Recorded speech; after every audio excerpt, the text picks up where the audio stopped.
오늘 이 시간에는 절기와 서원이라는 제목을 가지고 하나님 말씀을 증거하도록 하겠습니다. 저와 여러분이 나훔서를 읽었는데 나훔서를 읽으면 우리가 기억해야 되는 게 니느웨라고 하는 아수르의 수도의 멸망을 기억해야 된다는 것입니다.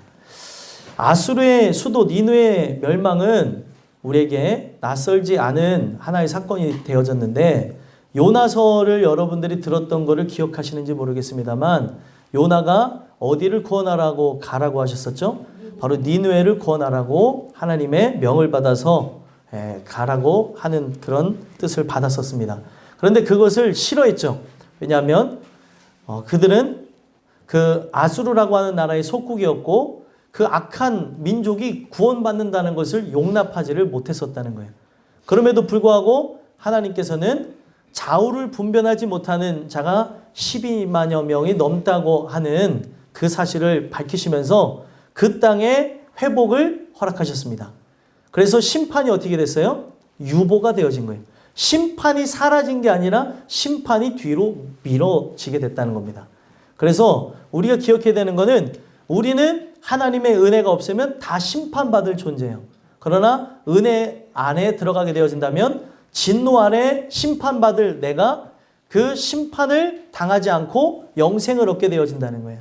그래서 그런 측면에서 하나님께서 니느웨라고 하는 그 아수르의 수도를 구원하셨었는데 그들이 하나님 주시는 은혜를 잃어버리고 그때 은혜 받았던 한 세대가 지나간 거죠. 똑같습니다. 성경에 보게 되면 정복 1세대가 나와요. 그 하나님께서 주시는 그 약속을 따라서 모세와 함께 출발을 하죠. 그런데 9세대들은 실패해버리고 신세대들이 정복 1세대가 되어져서 가나안 땅에 들어갑니다. 약속을 성취하죠. 근데 정복 1세대들이 죽고 난 이후 정복 2세대들이 어떻게 됐어요? 바로 타락하게 되어집니다. 그러니까 여러분들 신앙이라고 하는 거는 유전이 아니에요. 유전이 아닌데 유전되기를 원하죠, 부모는. 생을 앞두고 있는 부모일수록 그것이 유전되어지기를 원합니다. 그래서 제가 이 부분에 대해서 예전에 글을 올렸던 적이 있었어요. 근데 이제 어떤 분이 이 부분에서 신앙이 유전되기를 원하는 아주 간절한 마음을 갖고 썼는데 제가 그 부분을 헤아려 드리지 못한 거는 아니고 더 중요한 거는 그런 마음이 정말 그렇게 이양되길 원하는 거는 누구에게나 다 사실인데 중요한 거는 성경은 혈통, 육정, 사람의 뜻으로 나지 않는다고 얘기하고 있습니다. 하나님께로서 나야 되는 거예요. 내 엄마가 진짜 신앙생활을 열심히 했다 그래서 내가 구원받을 거라는 보장은 없다는 거예요. 그래서 한 세대가 은혜로 살았다 할지라도 다음 세대는 타락할 수 있고 부모 세대가 거역했을지라도 자녀 세대에서 구원을 얻을 수가 있는 겁니다. 개개인적으로 일어나는 거예요. 근데 니느웨가 그 1세대들은 은혜로 나갔으나 그들이 아이들을 가르치고 복음으로 그들을 양육하는 데 있어서 실패하게 된 거예요. 이거는 가르쳐서 안 되는 부분이기 때문에 그럴 수도 있는 것이기에 오늘 여러분들과 제가 이 내용을 통해서 교훈을 얻어야 되는 게 뭐냐면 우리가 할 수 있는 거는 기도밖에 없는 거예요. 우리가 가르쳐서 되면 참 좋겠죠. 때려서 되는 시기가 있고 이제는 때려서 되지 않는 시기가 옵니다. 그래서 우리가 할 수 있는 건 뭐예요? 눈물과 기도로 가르치는 것밖에 없는 거예요. 삶으로 가르치는 거예요. 근데 이게 철나는 불효자의 이야기처럼 어느 한순간에 깨달음이 와야 엄마가 저렇게 하는 데는 이유가 있었구나라는 걸 알지 그거를 깨닫기 이전까지는 엄마는 이상한 사람, 아빠는 이상한 사람, 내 아들, 딸들은 아주 예수라고 하는 종교에 미친 사람 이렇게 되어져 버리는 거예요. 은혜를 받아야지만 제일 중요한 영적으로 우리가 새롭게 태어나야지만 그거를 깨달을 수 있는 것이지 지금은 내 마음 속 상태가 다른 상태인데 어떻게 깨달으냐는 거예요.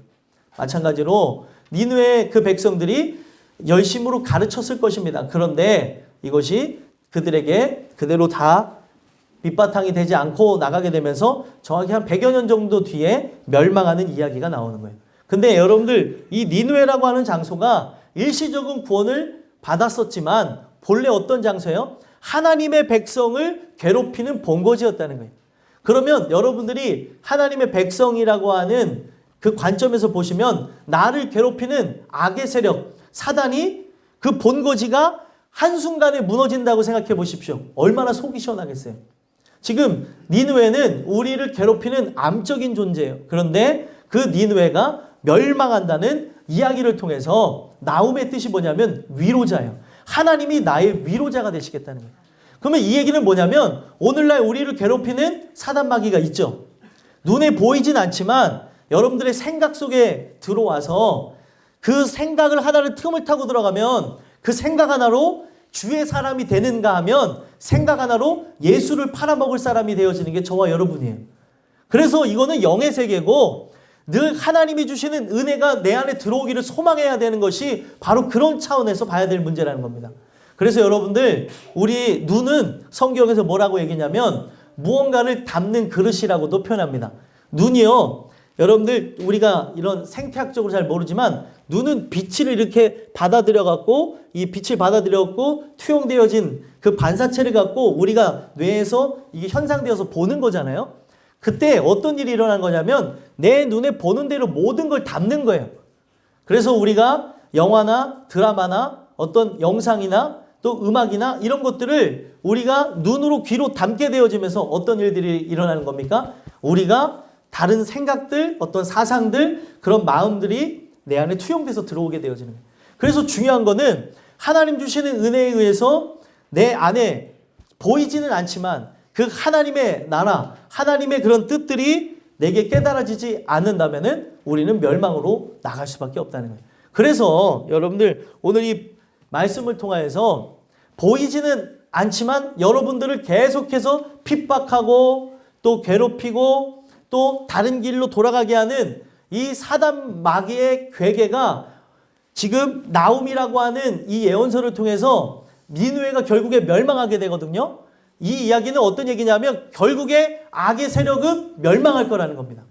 그것을 예수님이 실현하셨죠. 어디서 실현하셨어요? 십자가에서. 그가 죽으심으로 마귀의 그 머리 자체는, 사단의 머리 자체는 부서지게 되는 겁니다. 사단을 성경은 뱀으로 상징하죠. 뱀이라고 하는 동물은 머리가 부서진다 하더라도 한 15분 정도는 살아있을 수 있는 동물이라고 해요. 물론 머리가 죽었기 때문에 움직이는 건 의미가 없는 것이지만 그 움직이는 모습을 연상하십시오. 얼마나 끔찍하냐는 거예요. 근데 지금 십자가 사건에 의해서 사실 사단의 머리는 부서졌습니다. 그런데 이 부서졌으나 이 사단이 여전히 몸통과 꼬리를 갖고 위력을 가하고 있는 거예요. 그런데 결국에 우리를 해할 수 있습니까? 해할 수 없습니까? 해할 수 없다는 거예요. 그 말씀을 믿느냐는 거죠. 분명히 사단에게 위력을 가해지는 것이, 사단을 통해 위력을 가해지는 것이 사실이지만 하나님의 말씀을 믿는다면 저거는 곧 있으면 끝날 것이라는 거죠. 십자가를 통해서 이미 이루셨다는 거예요. 내 집안에 일어나는 악의 세력들, 그 귀신의 세력들의 그 모든 역사들, 그리고 사단의 그런 역사들이 결국에 예수 그리스도의 십자가의 죽으심으로 곧 있으면 사라질 것이라는 겁니다.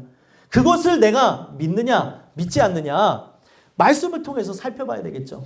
하나님이 이 나음서를 통해서 우리에게 주는 거는 하나님이 결국에 니느웨를 멸망시키는 이야기를 통해서 정말 고통받았던 유다 백성들을 위로하셨던 것처럼 오늘날 이 사단의 세력이 완전히 멸망하게 된다는 그 내용의 뜻을 따라서 우리를 위로하시겠다는 거예요. 여러분들 사단이 멸망한다는 게 위로가 되십니까? 이게 위로가 되는 분들은 은혜가 있는 분들이고 사단이 멸망하는 게 나랑 뭔 상관이야 하는 사람들은 아직까지 감을 못 잡은 거예요. 네? 뭐 얘네가 살아있든 말든 무슨 상관인가 라고 하겠지만 이것에 의해서 우리가 자꾸 다른 길로 가게 되는 거예요. 다른 생각을 집어넣게 되어지니까 예를 들면은 슈퍼를 갈 아이가 가서 엄마의 심부름이 국간장을 사오라 그랬어요. 국간장을 사러 가는 아이 속에 이 돈을 갖고 가다가 내가 그 슈퍼로 가는 이유를 잃어버리게 되면은 실제로 경험했던 일이에요. 이 돈이 어디서 왔는지는 생각 안 하고 돈이 있는 걸 갖고 슈퍼를 가다가 옛날엔 슈퍼 앞에 게임기가 있었어요. 오락을 진탕하고 안 오는 거예요. 그러다가 오락을 하고 있는 중에 누가 귀를 잡아당기더라고요. 봤더니 우리 아버지가 귀를 잡아당겨요. 국간장사 오라고 그랬는데 뭐하냐 했더니 지금 여기 오락에다가 돈 다 쓰고 있는 거예요. 그때 생각이 난 거예요. 야, 큰일 났다. 이놈 자식이 제가 귀가 여기 늘어진 게 아버지가 하도 잡아당겨갖고 여기가 늘어졌어요. 이쪽도 잡아당기시고 이쪽도 잡아당기고, 예? 그래갖고 이렇게 끌려가는 거예요. 아, 내가 왜 그랬을까? 아, 사람이 내가 왜 갔는지에 대한 목적을 잃어버리니까 거기 국간장사로 갔는데 오락을 하고 있고 돈을 다 소진하고 하는데도 모르는 거예요. 사단이 하는 게 이런 말도 안 되는 짓을 하고 있다는 거죠. 내가 하나님의 뜻과 영광을 위해서 나가야 되는 존재인데 내가 어떤 존재인지를 잊어버리게 되는 거예요. 내가 그의 뜻을 따라서 나가야 되는 거예요. 오늘 여러분들이 주시는 이 말씀을 통해서 사단이 예수 그리스도의 십자가의 죽으심으로 머리가 부서졌습니다. 성경은 이거에 대해서 계속 강조하고 있어요. 여호수아서에서는 가나안에서 가장 큰 성이 어디냐면 여리고성이에요. 여리고성이 무너짐과 동시에 모든 성들이 무너졌습니다. 이거는 뭐냐면 영적으로 사단의 머리를 부수시고 차츰차츰 그 세력들이 잠식되어져 가는 걸 얘기하는 거예요. 오늘날도 마찬가지입니다. 이미 십자가에 예수님께서 모든 걸 이루셨어요. 완성하셨습니다. 그랬으니 여러분들과 저는 이 주시는 이 말씀을 통해서 이 절기와 서원이 도대체 위로하고 뭔 상관이 있을까라는 생각을 우리가 가질 수 있는데, 여러분들과 제가 오늘 말씀의 제목이 뭐예요? 절기와 서원인데, 이 절기와 서원을 통해서 우리가 만나야 될 예수를 우리가 만나게 되어짐으로, 이미 만난 분들은 더욱더 그 안에 하나님이 주신 사랑으로 더 확증되어지는 것으로 내가 주님을 위해 살아가는 존재라는 것을 깨닫게 되어짐으로, 내가 주님을 위해 살다가 받는 고난과 고통이 있죠. 마귀로 인하여서 받게 되는 핍박과 환난을 여러분들이 당하게 될 것인데, 그 모든 것은 결국에 하나님께서 행한 대로 보응하신다는 말씀 그대로 나에게 영광의 그날이 올 거라는 것을 기억하시면서 오늘도 기쁨으로 감사로 이 말씀을 받으시고, 하나님이 이 절기를 통해서 주시고자 하는, 또 서원을 통해 주시고자 하는 그 의도가 여러분들한테 깨달아져서 하나님의 그 진리가 여러분들 안에 세워지게 되기를 간절히 소망합니다. 그래서 두 가지 말씀을 드리려고 합니다. 첫 번째로 절기가 무엇이냐는 거죠. 절기라고 하는 거는 거룩한 사이클을 상징합니다. 사이클이 뭐죠? 도는 걸 얘기하는 거예요. 그래서 여러분들 보시면은 이거는 거룩한 원형을 그리며 돌다라고 하는 뜻에서 절기가 나왔는데, 거룩하게 하기 위해서 하나님께서 예배라고 하는 것을 만들어 놓으셔서 예배를 통해 우리가 예수님을 만나고, 예수님을 만난 자들이 힘과 능력을 공급받고 세상에서 승리할 수 있도록 만드는 사이클을 일정적으로 만들어 놨다는 거예요. 그래서 예배에서 말씀과 기도, 찬양을 통해서 여러분들은 거룩해지는 겁니다. 그래서 이 예배가 정말로 중요한 거예요. 근데 유대인들이 생각했을 때 이 절기가 형식에 일관하면서 나가다 보니까 예배 자체에 그냥 예배라고 하는 거를 오게 되는 것으로만 만족하게 되면서 그들은 멸망하게 되어졌다는 겁니다. 여기에 예배를 참석하셨잖아요, 여러분들이. 이 예배에 참석할 때에 가져야 될 마음이 있다는 거예요. 하나님의 은혜와 긍휼을 구하는 차원에서 나오셔야 되고, 십자가 사건에 대해서 감사하면서 나오는 것, 나 때문에 죽으신 그분 때문에 통해 자복하면서 나오는 그 마음이 있을 때 우리가 주님의 뜻과 영광을 위해 살아갈 수 있게 되어지는 겁니다. 근데 많은 사람들이 이게 형식으로 일관되어져서 가다 보니 유대인들은 어떻게 됐어요? 결국에 그들의 나라가 멸망하고, 그들은 결국에 포로로 붙잡혀가게 되어지고, 결국에 그들은 고통을 받으면서 사라져간 민족이 되어져 버렸다는 겁니다. 오늘 여러분들과 제가 살펴봐야 되는 거는, 우리나라도 절기가 있죠. 우리나라 절기가 몇 절기로 되어졌습니까? 24절기로 되어졌죠. 24절기는 뭐에 맞춰져 있습니까? 농사에 맞춰져 있어요. 농사를 통하여서 그 추수할 곡물을 얻는 것에 맞춰서 나가는데, 이스라엘의 절기는 틀렸습니다. 하나님께 예배하는 거에 맞춰져 있다는 거예요. 오늘날 이 세상의 달력은요, 우리가 먹고 마시고 또 쉬는 것에 이렇게 초점을 두고 있다면, 이 성경에서의 절기는 하나님께 예배하는 것으로 나는 이 땅을 디디며 살지만 하늘에 속한 자로 살아가는 거라는 것을 가르쳐주기 위해서 이 절기가 만들어져 있다는 거예요.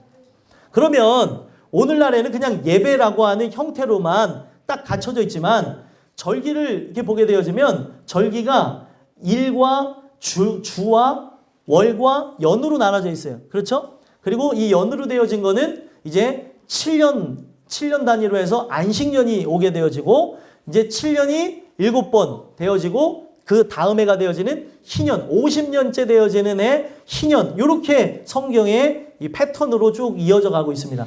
우리가 이제 봐야 되는 게 매 일마다 드리는 게 있어요. 성경에 보니까 이 절기에서 제일 먼저 하는 게 상번제입니다. 상번제가 뭐냐면 아침과 저녁에 제사를 드리는 거예요. 아침에 상번제를 드리는 이유가 뭐예요? 나에게 새날을 허락하셨잖아요.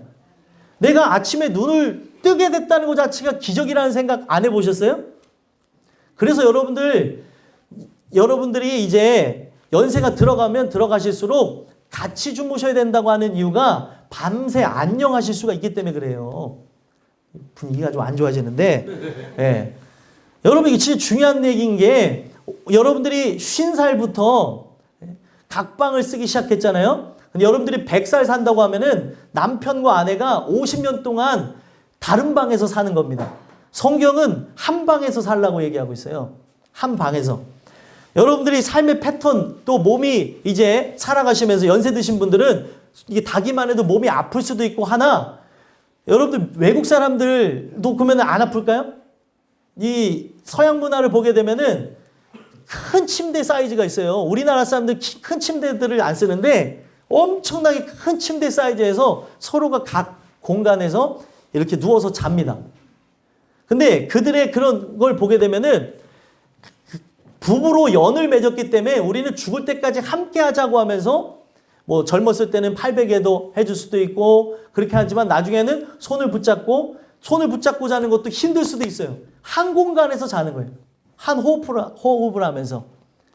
그래서 여러분들 자다가 자꾸 확인하신 분들 있잖아요. 내 남자가 살았는가, 내 아내가 살았는가 확인하지 마시고 함께 지내라는 거야. 함께.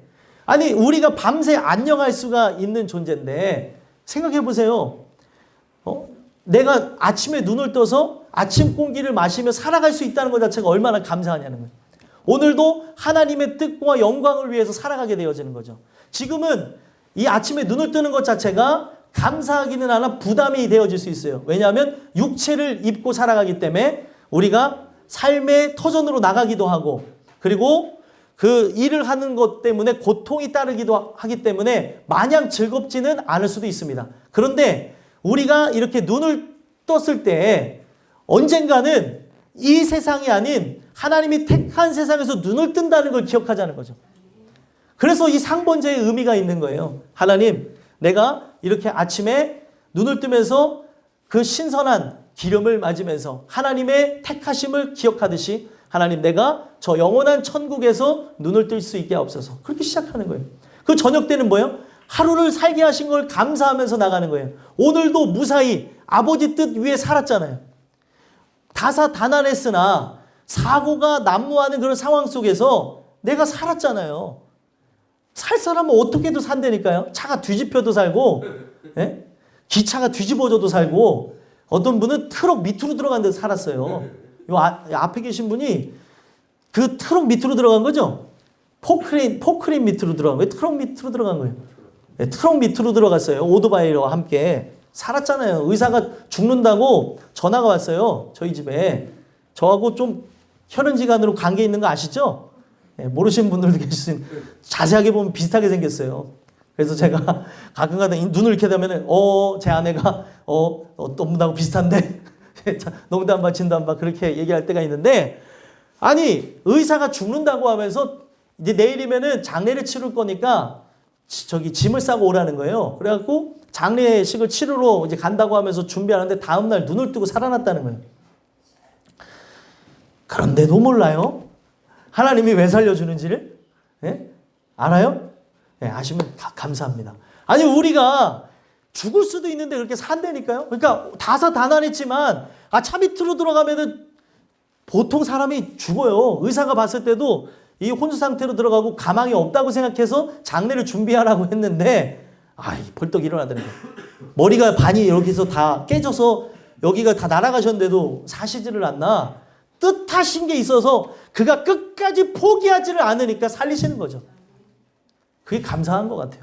근데 그거를 그냥 하루가 다 가기 전에 하루의 일과를 마치면서 저녁 제사를 드리면서 하나님께 드리는 거예요. 그렇게 하면서 하루하루를 은혜로 나가다가 7일째 되어지는 날에 안식일을 드리는 거예요. 매주 한 번이죠. 안식일을 드리면서 뭘 기억하는 겁니까? 내가 이렇게 안식하는 것처럼 영원히 안식할 날이 있다는 것, 영원한 천국을 바라보라는 관점에서 안식일을 드렸다는 거예요. 안식일은 일을 하지 않죠. 먼저 준비해놨던 것을 토대로 해서 먹고 마시고 또 기쁨의 날로서 하나님께 드립니다. 그래서 여러분들 보면은 이 안식일에 대한 얘기가 창세기 2장에서부터 나오는 거예요. 근데 이 안식에 관한 이야기가 히브리서까지 쭉 진행되어지면서 결과를 맞이하죠. 우리가 영원한 안식으로 들어가려면 예수님, 안식일의 주인인 예수님을 만나야. 안식일은 누굴 위해서 만들어졌대요? 사람을 위해서 만들어졌는데 그 주인과 함께 들어가는 나라라는 거예요. 천국은 침노하는 자의 것이라 그랬죠? 성경이 그를 기가 막히게 일부러 연결을 시켜놨습니다. 수고하고 무거운 짐진 자들아 다 내게로 오라.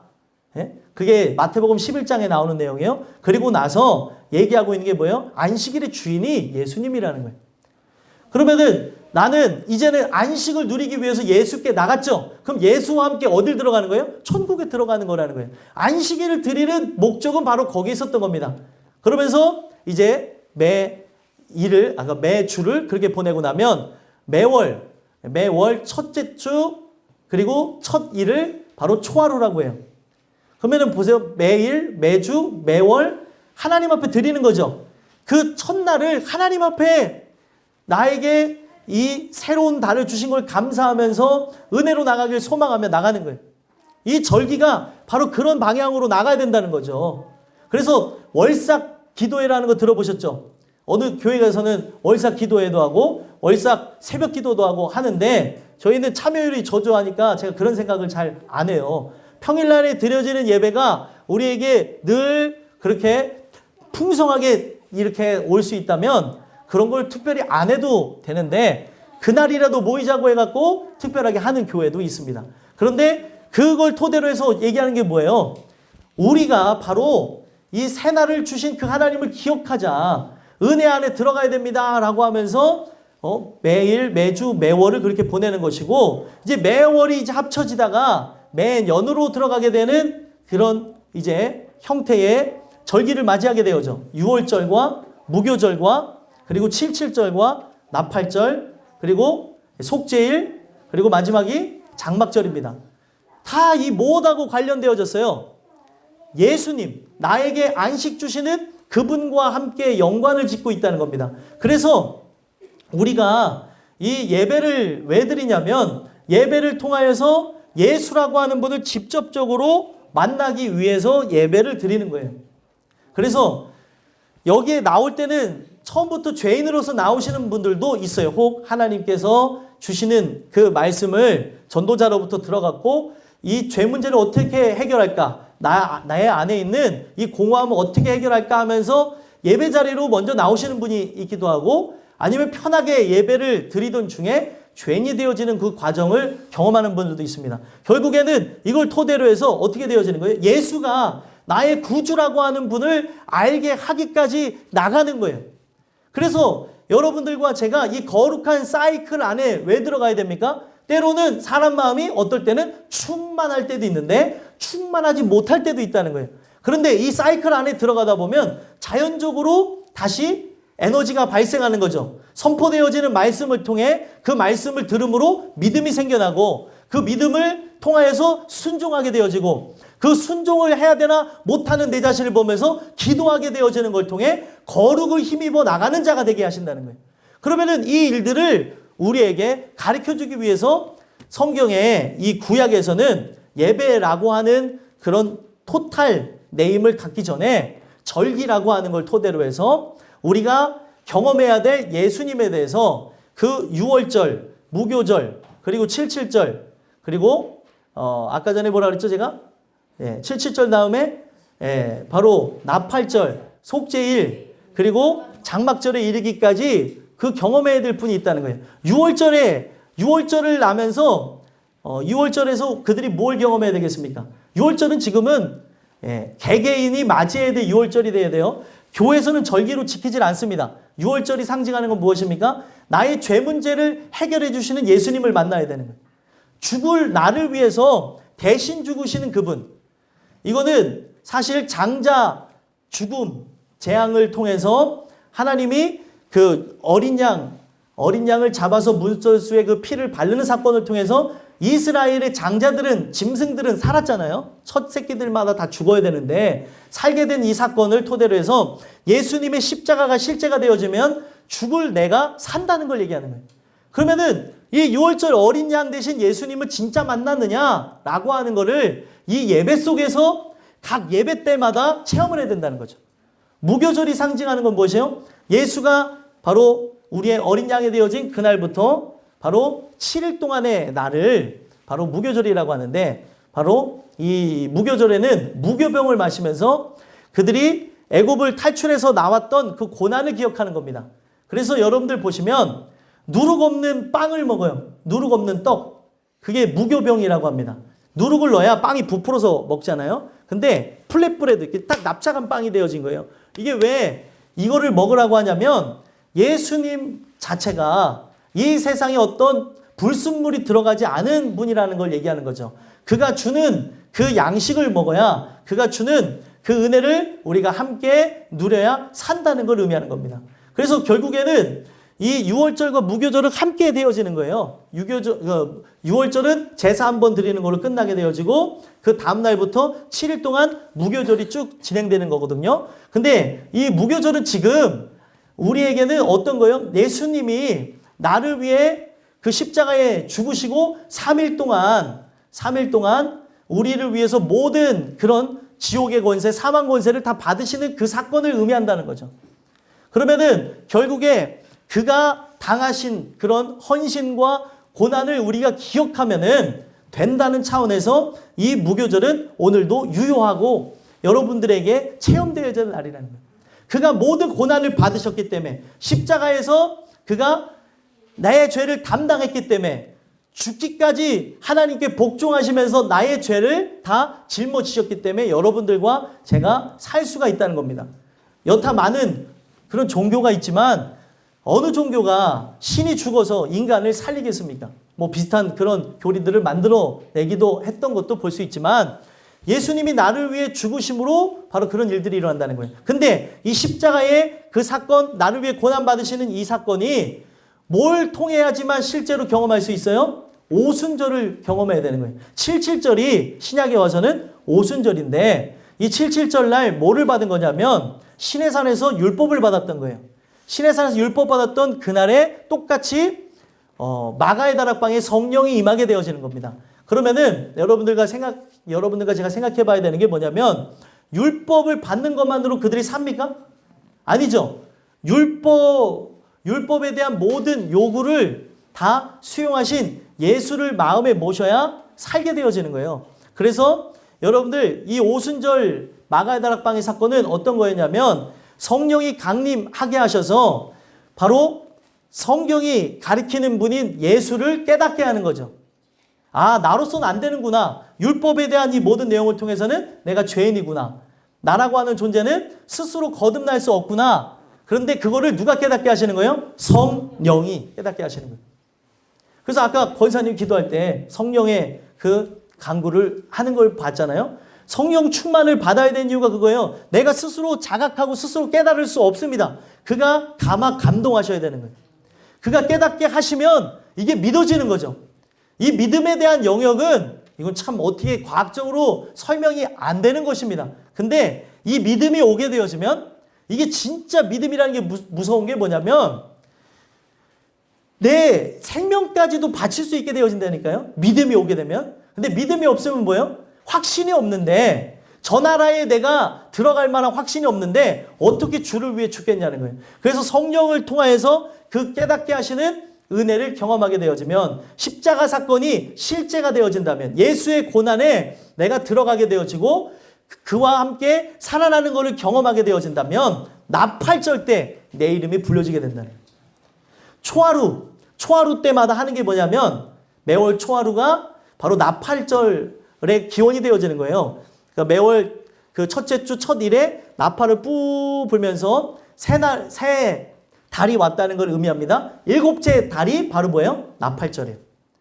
첫 달, 둘째 달, 셋째 달에 해서 일곱째 달 나팔을 부 날이 무슨 날이라고요? 나팔절. 근데 신약에 와서는 어떤 것입니까? 나팔 부를 때 나의 이름이 불려지기를 소망하면서 나팔절이 바뀌게 되어진 거예요. 여러분들과 제가 부활의 첫 열매가 되어주신 그 예수님을 의지하고 예수님을 믿는 자라고 한다면 그와 함께 내 이름이 불려지는 거예요. 예수 이름을 믿으십니까? 천하 어떤 그런 이름으로라도 구원을 주신 이의 이름이 없어요. 예수 이름만이 여러분들을 구원할 수 있습니다. 예수 이름의 뜻이 무엇이죠? 죄에서 구원할 자라는 거예요. 근데 그거를 믿는 자라고 한다면 영생을 얻습니다. 그래서 나팔 불게 되어질 때 그거를 믿은 자들에게 먼저 이름이 불려지게 되는 거예요. 얼마나 여러분들 그날만을 기다리고 산 사람이라면 그 이름이 불려지기를 얼마나 원하겠습니까? 여러분들 운전면허 쉽게 따보신 분들은 그런 거 못 느끼겠지만 제가 11번째 붙은 사람이에요. 이게 참 이렇게 시험하고 안 가까운 사람인데, 필기시험은 한 번에 붙었는데 실기를 못 해가지고 11번째 붙었는데, 운전면허증 나올 때 제 이름 불려지는데 얼마나 좋은지. 야, 김유선님 운전면허증 찾아가세요. 너무 좋더라고요. 아니, 하물며 세상에 자격증 찾으러 갈 때도 그렇게 좋은데 내가 이 땅에서 정말 그 공의의 하나님을 찾았어요. 찾는 자에게는 복 주신다고 하는, 천국을 주신다는 그 분을 진짜 믿고 의지하고 나갔는데 때로는 의심이 찾아올 때도 있죠. 때로는 진짜 저 천국이 있을까라고 하는 생각이 여러분들 사람 속에는 언제든지 들어올 수 있는 것입니다. 근데 말씀을 통해서 다 물리치는 거죠. 근데 어쩔 때는 의심했던 그 순간도 있었는데 늘 주님을 바라보고 살았는데 내 이름이 진짜 불려지는 거예요. 나팔 소리가 저 천성에서 울려 퍼지면서 김유선 불려지는데 얼마나 좋겠습니까? 남의 이름이라고 별로 안 좋아하시는. 그러니까 여러분들의 이름을 한번 넣어보시고, 김지영 불려진다고 생각해 보세요. 할렐루야 하면서 가는 거예요. 야, 권사님 이름 불러준다고 또 안. 그럼 박경식 같이 불러줘야죠. 경식아 같이 가자 하면서. 아니 생각해 보자고요.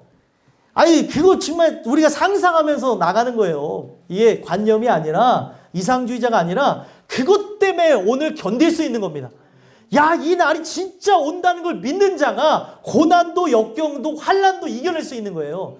그래서 그것을 믿는 사람들은 사자의 밥으로도 그들이 이제 던져진다 할지라도 두려워 떨질 않았고요. 톱으로 켜는 것, 돌로 치는 것, 많은 핍박과 환난, 조롱 중에도 견딜 수 있었습니다.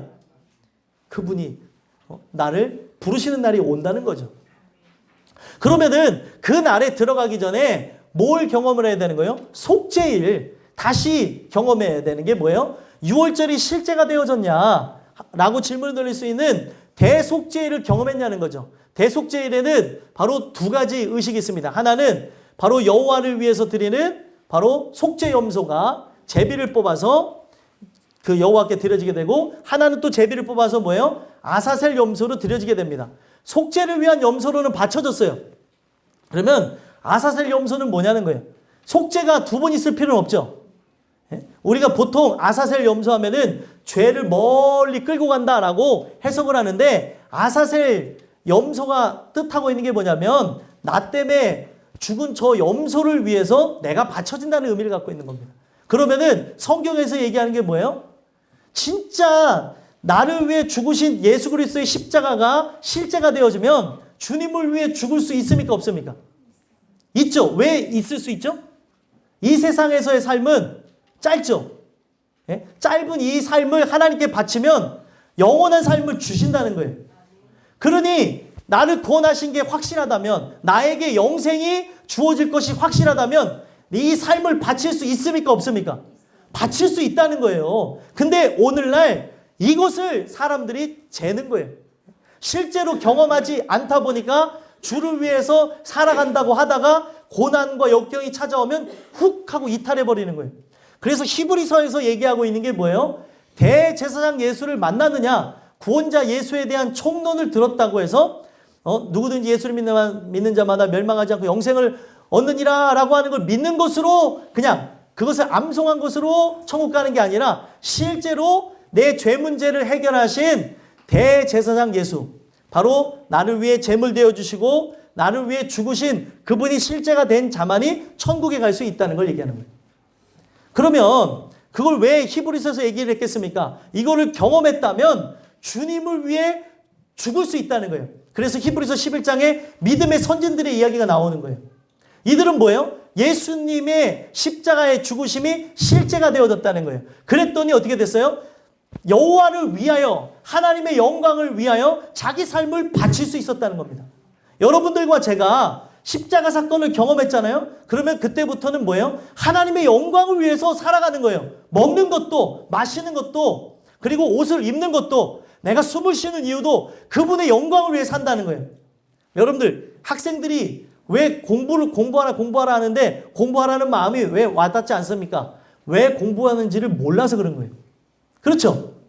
왜 공부해야 되는지를 자기가 스스로 어렸을 때부터 부모에 의해서 느끼게 되잖아요. 또 부모가 느끼지 않는더라도 자기가 그런 걸 느끼는 아이들도 있어요. 그러면 알아서 공부합니다.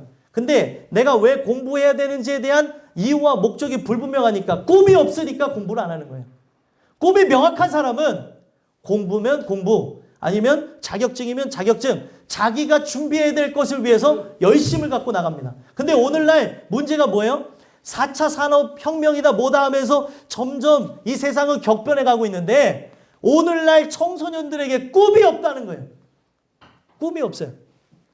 이게 지금은 별 문제가 안 되는 것 같은데 제 얘기를 들으시고 나중에 10년 뒤만 생각해 보십시오. 10년 뒤만 해도 이 아이들이 무엇을 하며 살아갈까? 15년 뒤에를 생각해 보세요.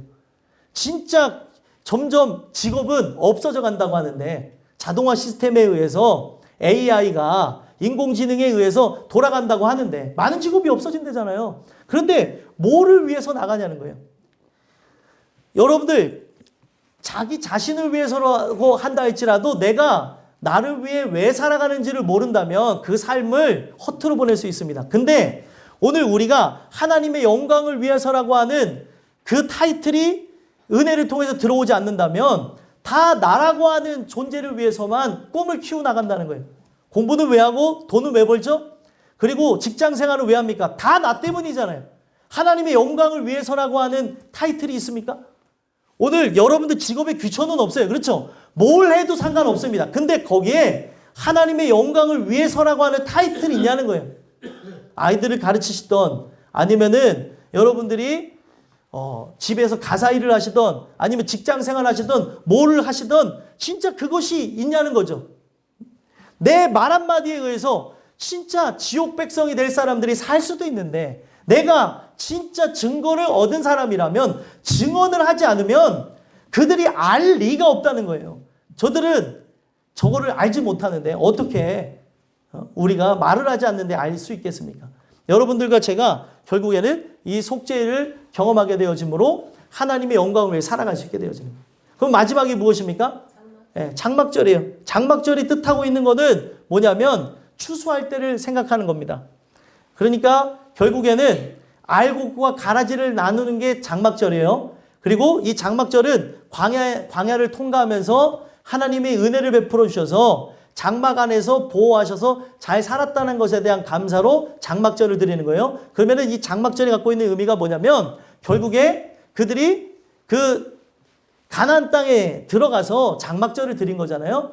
오늘날 우리가 이 육체의 장막을 벗는 날이 오게 됩니다. 육체의 장막을 벗고 그 날에 내가 알곡이냐 가라지냐라고 하는 걸로 나눠져서 들어가게 될 거라는 거예요. 그래서 이 내용을 늘 점검해 보는 거예요. 말씀을 통해서. 지금 막 이 날씨가 좀 따뜻해지니까 졸려오시죠? 예? 점검을 해야 되는 거예요.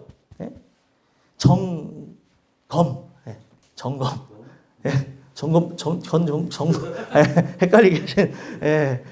이 우리의 살아가는 인생 속에 이걸 늘 점검하라고 예배를 주신 겁니다. 이 예배를 통해서 여러분들과 제가 살게 되는 거죠. 그래서 이 예배 속에서 지금 제가 말씀드린 이 예수님에 대해서 다 느끼고 체험하면서 정말 새로운 존재가 되어진 사람들이 있을 겁니다. 근데 거기서 끝나는 게 아니에요. 이 거룩한 사이클 안에 왜 들어갑니까? 육신을 입었기 때문에 자꾸 죄악이 원치 않는 먼지를 우리가 몸에 달고 살아가는 것처럼 여러분들 어제 세수했다고 해서 오늘 세수 안 하면 안 되죠? 예? 아 진짜예요. 제가 깨끗한 줄 알고 나는 얼굴이 항상 하니까 깨끗한다고 그랬는데 저 아내가 당신 오늘 세수 안 한다고 하는데 얼마나 더러운지 보여줄게. 화장솜을 갖고 와서 이렇게 했더니 쉐카매요.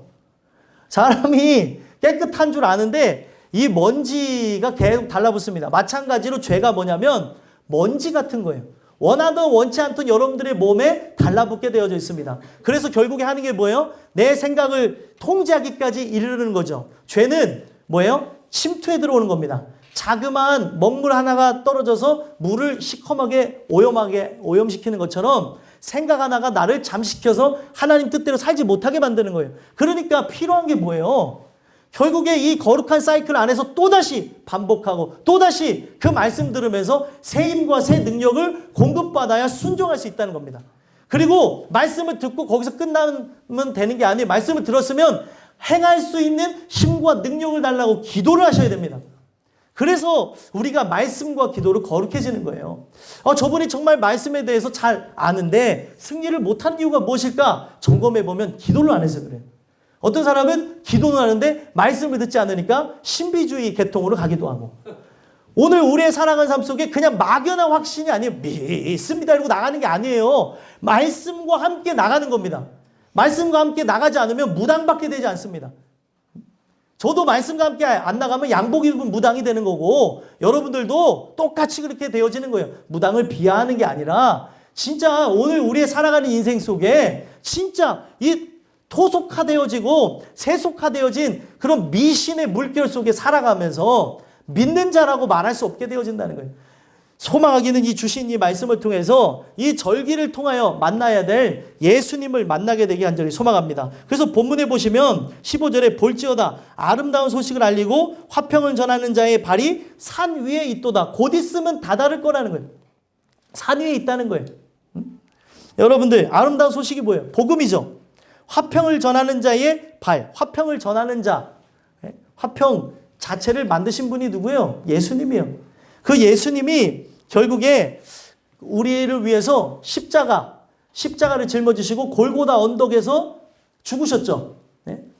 골고다 언덕에서 죽으셨는데 오늘날 우리가 그 예배라는 게 뭐냐면 이 절기라는 걸 통해서 그 골고다 언덕으로 나가는 거예요. 산 위에 있다니까요. 그러면 여러분 성경의 만나의 말씀을 보면 뭐라고 했냐면 진중에 나가서 걷어먹어야 되는 거예요. 밖에 있을지라도 나가지 않으면 못 먹습니다. 여러분들에게 곧 임박할 것이고 여러분들의 것이나 이거는 바로 침노하는 자가 취하는 자가 얻는 거예요. 우리에게 곧 임박할 거라고 얘기하는 거예요. 이 복이 임할 것인데 이 복을 달라고 하며 은혜를 간구하는 그 자들 바로 이 절기를 통해서 그거를 간구하는 사람들에게는 은혜가 입혀질 것이고 아닌 자들에게는 일어나지 않을 거라는 겁니다. 그래서 결국에 여러분들과 저는 그 십자가에 우리를 위해서 복을 주시겠다고 하며 생명을 내걸고 죽으신 그 십자가 사건이 실자가 되기를 소망하며 절기를 통해서 십자가 사건을 날마다 경험했으면 좋겠습니다. 그래서 나는 날마다 죽노라라고 고백했던 사도 바울의 고백이 뭐예요? 그 십자가 그 골고다 언덕으로 나갔다는 거예요. 그래서 새 생명을 또 얻는 거죠. 또 이 세상을 살아가야 될 힘과 능력을 공급받았다는 걸 의미하는 겁니다. 그것을 공급받지 않으면 승리할 백성이 없다는 거예요. 그러면 여러분들과 제가 이 절기라고 하는 걸 통해서 진짜 하나님의 그 은혜와 사랑을 경험하는 것으로 끝나는 것이 아니라 바로 그분을 위해서 해야 될 게 무엇이 있을까요? 이 절기를 통해서 이 예배를 통해서 왜 은혜를 받아야 되는 것 같아요? 결국에 진짜 십자가 사건을 경험한 자라면 뭘 갚아야 돼요? 두 번째로 서원을 갚아야 된다는 거예요. 서원이 뭐길래 서원을 갚아야 될까요? 서원. 아까도 말씀드렸죠. 속죄일을 통해서 예수님이 나를 위해 죽으신 것이 진짜 실제로 와닿게 되었다면 뭐예요? 이제는 그분을 위하여서 내가 살아가는 거예요. 서원이라고 하는 게 무엇입니까? 약속하다는 거예요. 약속하다. 뭘 약속하는 거예요? 나의 삶을 그분께 드리기로 약속하는 거죠. 근데 이거는 진짜 은혜 받은 자가 내 삶을 드릴 수 있는 것이지 은혜 받지 않은 자가 어떻게 내 삶을 드리겠냐는 거예요. 여러분들. 지금 이 설교 말씀을 들으면서 어떤 이들은 내가 나의 인생을 어떻게 주님께 바칠 수 있을까?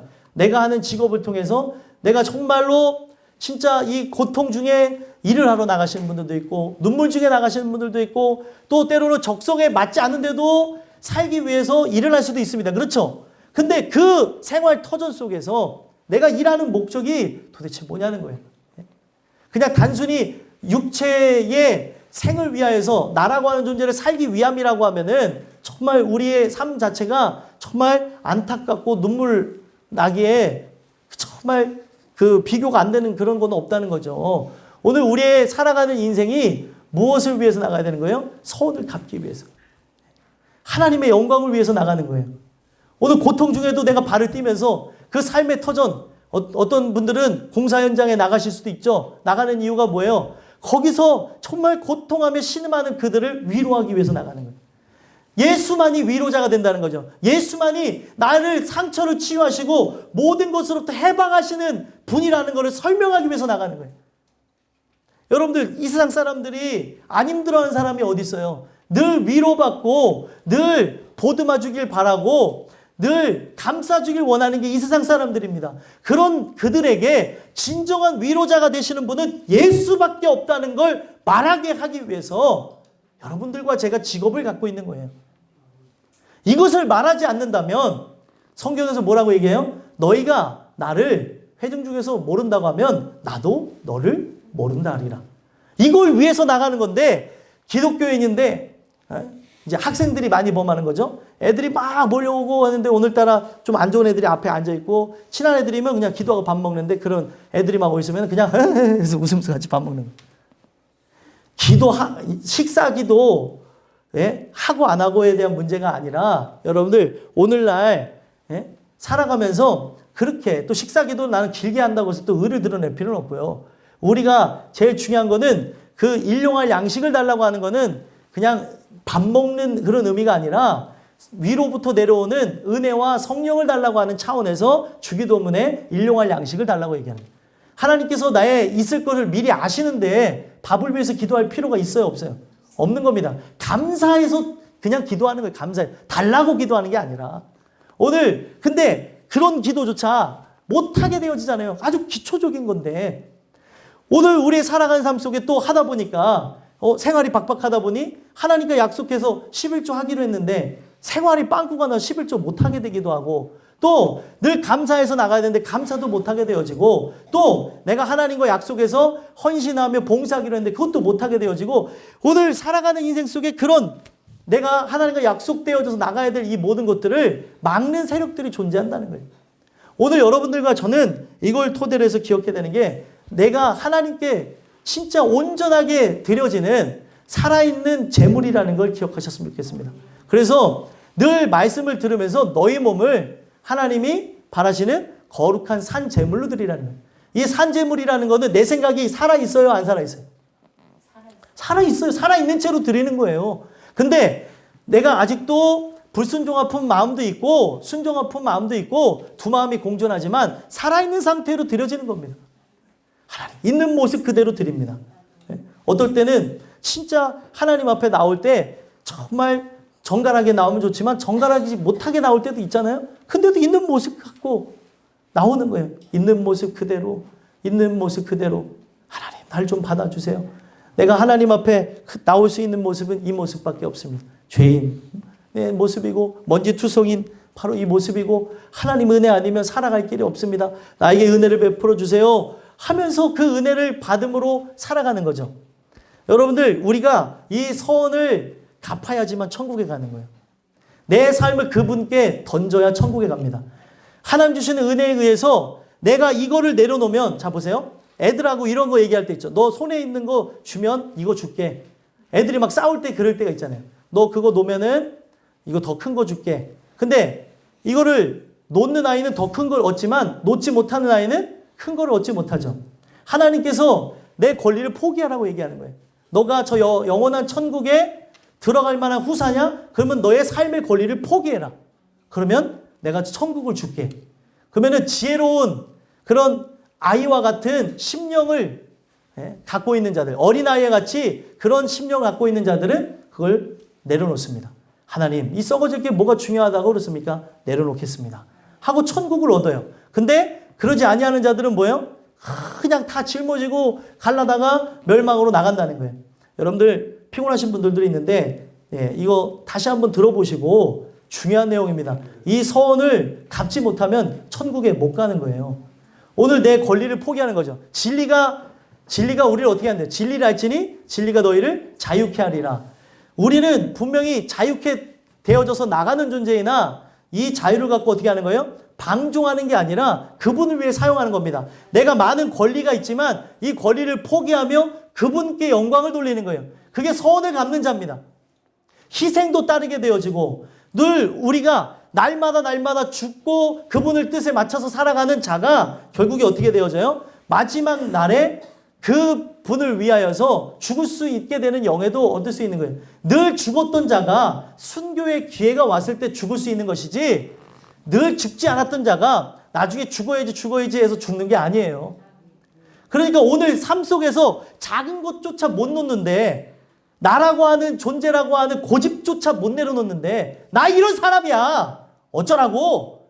이것조차 내려놓지 못하는데 이 권리조차 포기하지 못해서 울그락불그락 거리는 게 나인데 우리가 어떻게 저 천국을 생각할 수 있겠습니까? 은혜가 아니면 이런 부분이 컨트롤이 안 되는 거예요. 성령을 우리가 모셔야 절제가 일어납니다. 하고 싶은 대로 다 하면 이 교회가 다툼이 나고 폭발해버려요. 근데 우리가 종종 하고 싶은 대로 하는 욕구들이 생겨날 수 있어요. 나 이런 사람이야 라는 걸 보여주고 싶을 수도 있습니다. 근데 은혜를 받으면 어떤 일이 일어나요? 겸손해집니다. 은혜를 받으면 주님을 닮은 모습이 일어나요.